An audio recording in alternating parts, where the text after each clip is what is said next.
வாழ்வில் ஒருமுறையாவது சென்று தரிசிக்க வேண்டிய ஸ்தலம். உலகிலேயே முதலில் தோன்றிய கோவில் என போற்றி புகழப்படும் சிவபெருமான் வீற்றிருக்கும் புனித தலங்களில் ஒன்றான உத்திரகோசமங்கை. இங்குள்ள மங்களேச்சுவரர் மண்டோதரிக்கு அருளியவர். உலகிலேயே மிகச்சிறந்த சிவபக்தனை தான் திருமணம் முடிப்பேன் என்று காத்திருந்தாள் மண்டோதரி. இதனால் அவளுக்கு நீண்ட நாட்களாக திருமணமாகாமல் இருந்தது. பின்பு இத்தல ஈசனையும் அம்பாளையும் மண்டோதரி வழிபட்டாள். அதன் பிறகே ராவணனை கரம் பிடித்தாள். மேலும் ராவணன் மண்டோதரி திருமணம் இத்தலத்திலேயே நடைபெற்றது. ஆண்டவனின் அடிமுடி எப்படி அறிய முடியாததோ அப்படித்தான் இந்த கோவிலின் பெருமையும் சிறப்பும்.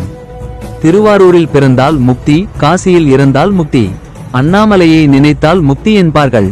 இங்கே உத்தரகோசமங்கை மண்ணை மிதித்தாலே முக்தி. சிவபெருமான் பார்வதி தேவிக்கு வேதாகமங்களின் ரகசியங்களை உபதேசம் செய்த இடம் இதுவாகும். உத்திரன் ருத்திரன் கூட்டல் கோசம் கூட்டல் மங்கை. மங்கைக்கு உத்திரன் உபதேசம் செய்த இடம் ஆதலால் உத்திரகோசமங்கை என்றானது. வீடியோவை பார்த்தமைக்கு நன்றி. இந்த பதிவு பிடித்திருந்தால் லைக் செய்து சப்ஸ்கிரைப் செய்யவும்.